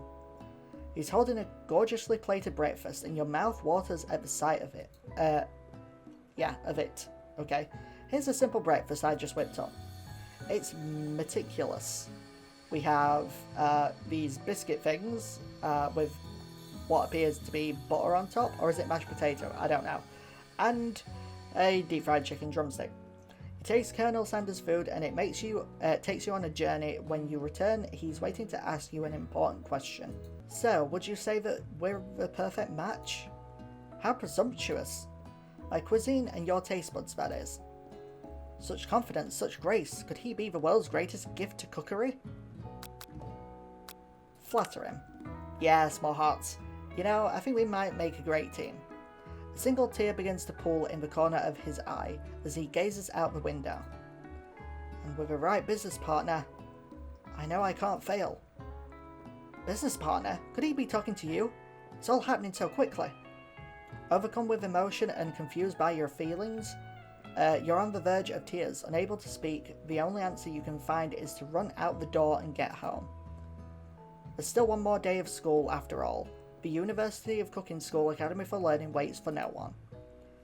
You get home to find something very surprising. Your best friend is there waiting for you. Where have you been? Because I had one heck of a night. I've been desperate to talk to you about it, but I couldn't find you. I got worried that something had happened to you. It's okay, I was just... But now that it turns out you're fine, I can finally get you up to speed on the saga of Miriam. Sure, but... You would not believe what happened to me after school yesterday. I went on a date. I think I can believe that. Since I'd been partnered up with Clank, he asked me to go out with him. Of course, I told him you'd better keep your dials turned to polite and respectful. I'm not that kind of girl. But he was just interested in spending some one-on-one time together and getting to know me. So I said, yeah, sure, I can get to know the little metallic guy. Long story short, he took me skydiving with his friends, but things quickly spiraled out of control. Did she just say skydiving as if that's a typical first date to go on with a talking pressure cooker? And now I'm not really sure where we stand. You don't give Miriam time to tell her whole story, however. Bottling up the details of your own night is just too much to bear. And I went on a date too, back to Colonel Sanders' house where I spent the night with him. You what? Nothing happened, but the emotional connection, wowzers. Miriam offers to support you no matter what you do. Yay! Together with your bestie, you feel like you can do anything. When you arrive at school, you encounter your rivals in the quad. You can tell from a distance that they're picking on Pop, though he himself might not quite grasp the fact. Because, you know, he's Pop. What's a swirly? It sounds delicious. Oh, it's great. I'll order you up one right away. I'll have my swirly with sprinkles, please. Sprinkles is a dog and a treat. You can get your swirly dip too. Why don't you pick on someone your own size? Because I'm literally the biggest person at the school. Where is that horse that Colonel Sanders rides to school? But who would dare pick on such a gentle and beautiful creature? You've got some nerve, Mavis, suggesting I pick on a defenseless horse. Now you're twisting my words and I won't have it. You clench your fist, but the injury from yesterday's mixer accident makes you wince with pain. Doesn't look like you can go on cooking like that. Might as well just give up. I'll never give up, ever. Colonel Sanders arrives just as it appears. Things are close to boiling over. A naturally intuitive person, he senses that something has been going on. Is everyone excited for the final day of school? Mavis, how's that hand feeling? I'm sure you'll be back in fighting form by this afternoon. Aren't you concerned about my hands, Colonel? Yesterday I almost broke a nail winning so hard. Technically, I don't believe a winner was decided, but your presentation was quite impressive. What is he doing complimenting her? But what about the flavour of my delicate, warm, gooey chocolate sauce? It was clear that you're passionate about how your food is received. That's a lot of words to say. It was bland. Excuse me, Mavis. I'm more than capable enough to speak for myself. Maybe you could tell me more about more of your thoughts as we walk into class, Colonel. I'm always interested in discussing the fine art of fine foods. See you inside, Mavis. Annoyed by Colonel Sanders' inability to see Ashley for who you know she really is, you walk across the quad to get some distance. In an attempt to distract yourself from how slighted you feel by that interaction with Ashley, you take out the spellbook you recovered yesterday and start flipping through the pages. Well, that's that book. That's that book. It looks like bad news. It's just something I found lying around. It would appear to be some sort of grimoire, but I don't really believe in that magic stuff. A grimoire? Like a book of spells? I don't know. Who would spend so much time decorating a magic book if it weren't really powerful? I think I can think of one surefire way to find out. You open up to a page covered with arcane warnings, cast only in case of extreme emergency. It says around the edges of the page. I could use a spell here that says it will erase anyone I choose from all of my memories. If I scrub out Colonel Sanders, it would probably help me focus better on the upcoming final exam. That is way drastic. Couldn't you do something else, like anything else, not rooted in dark magic? Maybe tie a string around your finger? Okay, fine, it is drastic, but desperate times call for desperate measures. You've got a memory erasing spell sitting right in front of you and a pretty good excuse to try it out. Let's not do it. You take your friend's advice and put the book away. It's almost time for class. Sprinkles is already in the room, waiting for the students to arrive. He clears his voice to make a quick announcement. I want you all to know I feel something of a dog moment coming on, but I assure you it's nothing to be afraid of. His cute little nose scrunches up and begins to breathe quickly. Homework. You reach into your backpack and grab some homework from last semester that you forgot to turn in. Sprinkles immediately goes for it and gobbles the sheet of paper like it's a piece of fresh chicken rawhide. Ahem, I apologise for the outburst. I know it seems cliche, but not much in this world satisfies like ungraded work. My, Mavis, were you studying something with cinnamon? I have been sitting in on a lecture series around the art of cake baking. How insightful. This actually brings up an important point. Thank you, Mavis, for reminding me to dole out this indispensable bit of wisdom. You see, but before he can go any further, Miriam's love drama spills over into the class. Sprinkles is interrupted by whirs and sparks coming from the back of the room. I told you to save it for after class. You think I want to be thrown from a plane strapped to a stranger? Miriam and Clank appear to be arguing, but you still haven't learned to speak Clank's language of mechanical noises. But no, you had to show off to your cool kid friends Jeff and Joanne, J and J forever. Watch us form a triangle in midair as we descend. Triangles are the strongest shape, don't you know? Yeah, well that doesn't make it a great day. Then take Jeff and Joanne with you. You can all hold hands as you pedal down the mountain, or off a cliff, for all I care. Clank begins to shudder. Steam pours out of the gaps in his panels, and then a loud ding stops him in his tracks. No amount of seasoning is going to make me want to eat that, Clank. Clank burps out a completely deep-fried sneaker, ew. Considering that he himself has wheels, not feet, it's not entirely clear where it came from. In terms of deep-fried footwear, I guess it looks okay. Clank slowly rolls out of a room to be alone with his shoe. Everyone tries to pretend like they didn't see that entire thing go down. Nothing like a loud public breakup to cast a pall over the final day of school. Well, that was unfortunate. But we mustn't be distracted from what lies ahead. The final competition, showdown, challenge, exam, trademark. I'm still working on the title, but I think you get it. Test time approaches. See you all in the arena. But before you can think about your upcoming competition, there's a very beautiful soul nearby in need of a pep talk. Hey Miriam, are you okay? Okay, I'm so mad I could smash a tiny mug, spilling several droplets of hot cocoa all over the floor. How could he embarrass me in class like that, in front of everyone? A tiny cocoa is a delicious treasure so you know that this breakup is no joke, even if the source of her frustration is such a silly boy. I know that you know this, but I'm gonna say it out loud. You don't need anyone. Me and you were gonna cruise through this final test and hit the carpool lane to success here. I have no idea what you're on about there. Miriam brightens up, imagining the wind rushing through her short fringe, but she hesitates to embrace the feeling all the way. You're not going to saddle up on Colonel Sanders' stallion and ride off into the sunset without me? Of course not. Well, maybe sorta, but I'm sure there's a pony out there with your name on it, and a ranch big enough for both of us and whoever else we want to bring along. If it's not Pop or Clank, or anyone else you meet today, tomorrow, or this whole year, so what? You're a special person who shouldn't settle for the first someone to show a little interest anyhow. Miriam gives you a big hug and wipes the tears from her cheeks. I should really review my menu for today. I'm going to make a very special soup. And I bet Professor Dog is going to love it up.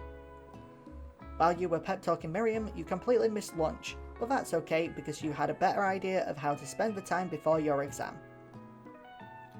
You've decided to head to the arena early to practice a dish.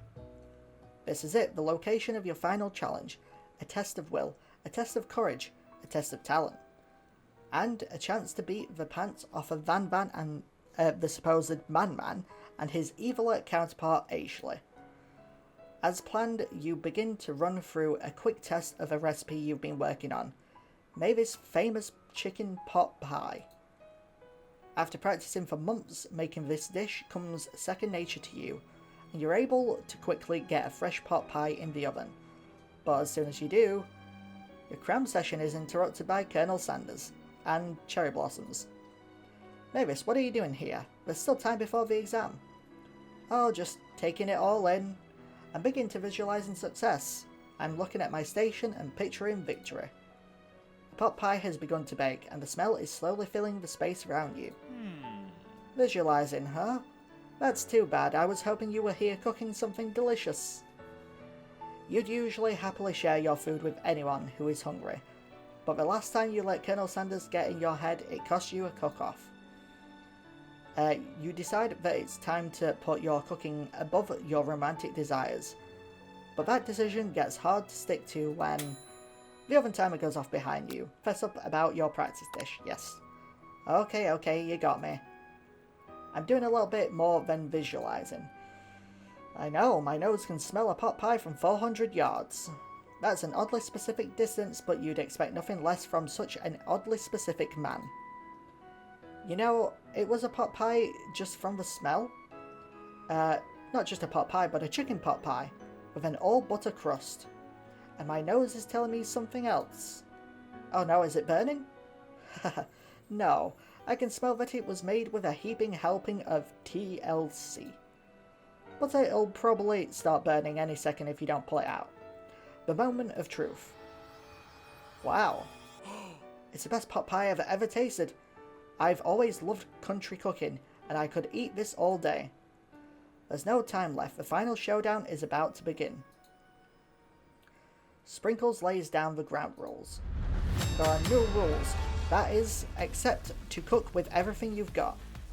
You step up for the cook-off of a lifetime. You decide that mac and cheese plus the pot pie you've been practicing are just the dishes that'll push you over the edge to victory.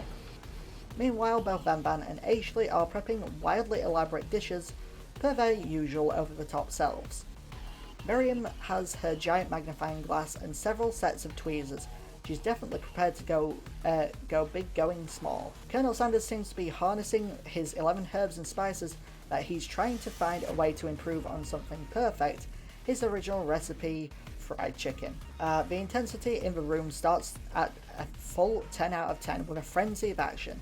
Everyone is calling out really cool special cooking moves as they prepare their food. Wow, this is getting serious. Colonel Sanders batters his chicken as it levitates through the air. Wait, what? Egg wash. Miriam furiously injects ingredients into an itty-bitty pot of broth. Best friend Basta Blaster. Van Van flexes his pectorals as he chops open a sea urchin. Let's rock and roid. Ashley scoops her pastries off a tray with lightning speed. Shallow personality spatula. Even Clank gets in on it.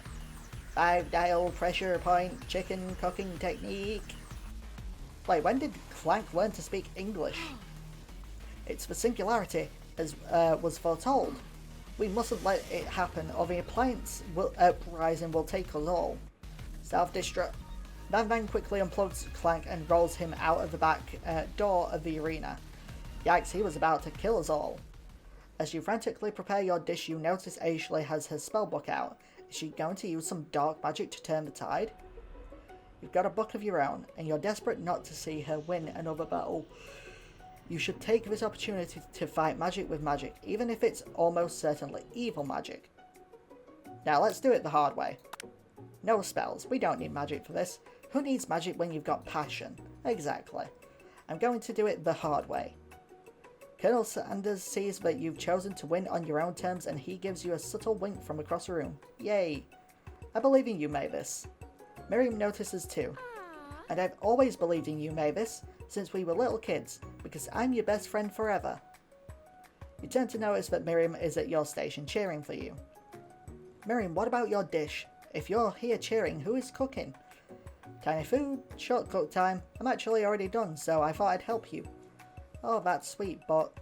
Miriam tosses a handful of spices directly into your boiling noodles. Wait, noodles? What are you on about, noodles? We was doing macaroni and cheese. Why would we have noodles? What are you on about? Is that a writing oversight? It's a secret ingredient. However, she doesn't know that you lied and the ingredient was made up. And where in the world did she get Eye of Newt from? The boiling pot explodes, sending Miriam flying backwards. The watery noodles, I thought we were doing macaroni and cheese, so I don't know what you're on about there, begin to swirl in the air, bubbling up into a dark cloud that thickens and congeals before your very eyes. It is I, Steve, the spork monster. Steve? Wait, what happened to Borko? You're not here to battle me, are you? We spork monsters are many. I think Borko had the day off. But you have conjured Steve, and I hate to battle, so I'd say you're doing pretty alright. Oh, hey, you're in the middle of a cooking competition? I love this stuff. It's better than TV. You crazy kids and your culinary skills really impress me. Mind if I hang out? I'm sorry, Steve, but I'm kind of in the middle of something. Do you mind? Steve the Sport Monster notices that you've got the Grimoire stashed beneath your cooking station. I see what you're up to. Crisscrossed some magical items and accidentally summoned me, huh? Huh, yeah, you guessed it, sorta. If you're here, would you mind tossing me some fresh noodles in a pot of Why are you calling pasta? Are you calling macaroni noodles? Why are you calling macaroni or pasta in general noodles? What is wrong with you? They are completely different things. Ugh, what idiot wrote this part? I'd love to. I've always wanted to be a top chef, actually. You know, when I was just a little sport pup back in the old country. You can feel Sport Monster winding up to tell a very long and involved story. You don't know exactly where they came from, but it seems like it was probably lonely there. Actually, you know what? Maybe you should watch from the stands. I really need to focus on this competition. I understand it's kind of like that time in Monster School that I had fallen asleep during Scare Tactics class, and when I woke up... Is that a reference to Casper's Scare School? Like, I remember watching that briefly when I was very young. Is that what that's a reference to? Because I remember that being something like a Monster School with Scare Tactics classes. Is that what that's a reference to? Seriously? Toss a serious stare at Steve and he takes the hint. Never mind, I'll tell you later. Good luck. You summon extra power from deep within your soul. I can do this. I have what it takes. I came here to win. Your hair turns mac and cheese orange as culinary energy flows through your body. My heart is pure. My hands are steady. My taste buds have been preparing their entire lives for... Yes, Mavis, you are the chosen one. You will avenge me. The power you'd been summoning immediately fades back out. You interrupted my inspiring monologue. Sorry. My heart is pure, my hands are steady, my taste buds have been preparing their entire lives for this moment. I will show the world my cookery. You begin to levitate off the ground, okay. Energy courses through your body. You know that with this power you can do anything, except turn back time, which would be super useful because while you were powering up, your chicken pot pie overcooked in the oven and can't be served. But don't worry dear Mavis, you may have suffered some setbacks, but all is not lost. Impressed with your fortitude, Colonel Sanders decides that you have earned his support. I've been watching you today and I must say I'm truly impressed. You've been thinking on your feet and rolling with the punches. He steps up to your station and stands right beside you. I'm here to help. All you've managed to make is mac and cheese, and time is almost up, so you're going to need it. But Colonel Sanders, what about the test? What will happen to you? What about the rules? Following the rules has never really been my thing. I follow my heart. What a guy. Colonel Sanders unfolds a delicate white towel to reveal the most delicious fried chicken tenders. Is that what we're talking about here? Goujons? And besides, sometimes unexpected combinations can have surprising effects that surpass their individual efforts. Are you suggesting if we combine forces we can form the perfect food union? Time's up, students! With time expired, it's a moment everyone has been waiting for. You must now prepare to present your dish. A handful of students stand tall, but the class seems incomplete. It seems we're missing some students. Pop, clank. From off screen, you hear a pure and innocent giggle that can only come from one student. Hey, I'm flying! It sounds like it's coming from that broom wardrobe over there. Miriam, would you mind? Inside of a wardrobe, you see Pop hanging on a broom hook by the elastic of his underwear. Pop, get down from there right now. Let me guess, did Van Van have something to do with this? When someone asks for a wedgie, who am I to refuse? I thought a wedgie was a salad. It looks like Pop is eliminated from a challenge seeing how he didn't cook anything. I can't feel my legs, may I be excused? Sure. You kids and your pranks, I must say it's not the worst prank in UCSAL history, but it's not exactly yearbook material. Wait a second. Pranks. Clank, where did that pressure cooker roll off to? You wait to hear a signature whir beep or other onomatopoeia, but there's none. Somehow he must have gotten unplugged, I guess. We'll have to figure that out later. That leaves only 4 remaining students. Please collect your final projects. Yes, it has been a long semester. Wow, 3 whole days long. But after days of hard work, the time has come for me to eat. Miriam, please step forward. Now, describe your dish. I've made tender udon in savoury soup. My word, it's so delicate. Is that a teeny tiny narutomaki? I spy afloat in this itsy bitsy bowl? Yes, chef. Please, call me Sprinkles. Chef is my father's name. Yes, Sprinkles, and some green tea made from baby tea leaves that I picked myself. Sprinkles carefully sniffs around the dish before opening his mouth and letting just the tip of his pink dog tongue dip into the bowl. Sublime, would anyone else like a taste? Oh, come on, I'm not one of those dogs who doesn't floss. I even have a really cute electric toothbrush for dogs. Fine, I'll enjoy it all by myself. And in a flash, the entire meal has been devoured. Not that it took much, it was less than a thimble's worth of soup. A+, rarely do I taste a dish with as much love poured into it as yours. Miriam is overjoyed. She gives you a huge hug. Thank you, Mavis, for helping me to believe in myself. Van Van, you're up. Now describe your dish. I made uni over smooth egg custard in an axe-hewn urchin shell topped with caviar. Did you skewer one type of urchin with spines from a second different coloured type of urchin? Yes, Sprinkles. A bit much, don't you think? That's exactly why I did it. A bit much is kind of my brand. Doesn't it look cool? Sprinkles leans in to sniff the uni. He begins to paw at it erratically, causing the custard to slosh around. Woof woof. Please be gentle with my cuisine. Finally, Sprinkles goes all in, tongue first, but he can't get past all the needles. He reels back as his tongue is poked and prodded. Youch, my tongue! The professor appears to be having an allergic reaction to the sting. I can't eat this. It keeps poking my tongue. Disqualified. A stunning turn of events. Who would have thought that serving food in a bowl made of needles could make it difficult to eat? Dejected Van Van does not go gentle into the night. Disqualified for glamour? Don't discount simplicity. This isn't the last you've heard of me.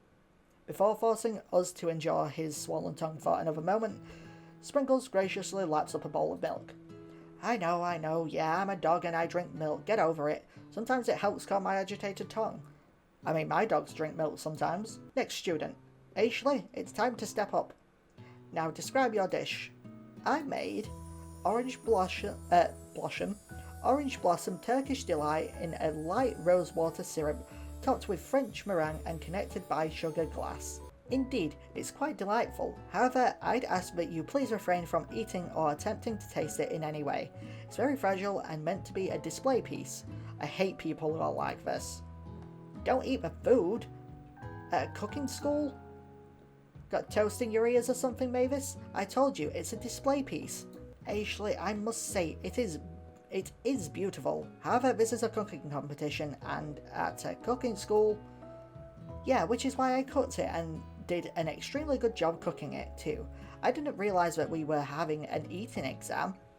If I wanted to be judged on eating, I'd go to the College of Eating School for the Hungry. I suppose you could smell it if you absolutely insisted, but don't breathe too hard, you might disrupt the sugar spiral. If a food cannot be eaten, it cannot be judged. You are disqualified. Rage overtakes Ashley and she finally cannot keep her two-phase routine up. You wouldn't know high-end cuisine if it cooked you. And with that, Ashley storms off to rededicate herself to being the best, but this time without being shackled by trying to be fake nice and liked by everyone. This isn't the last you've heard from me either. If the class gets much smaller, I'll be teaching myself. You and Colonel Sanders, the final cooks, step up together. Two chefs. What began as a bowl of delicious mac and cheese has become something else. He examines it closely, sniffing and eyeing the bowl. Uh-oh, I don't have a good feeling about this. From somewhere in the room, a literal drum roll plays. Just when I thought I've seen everything in this kitchen, you give me this thing. And completely blow me away. In my 49 dog years of life, I have never tasted anything so delicious and perfectly balanced. It's so delicious, in fact, that everyone passes the class. You pass, and you pass, and you get a pass.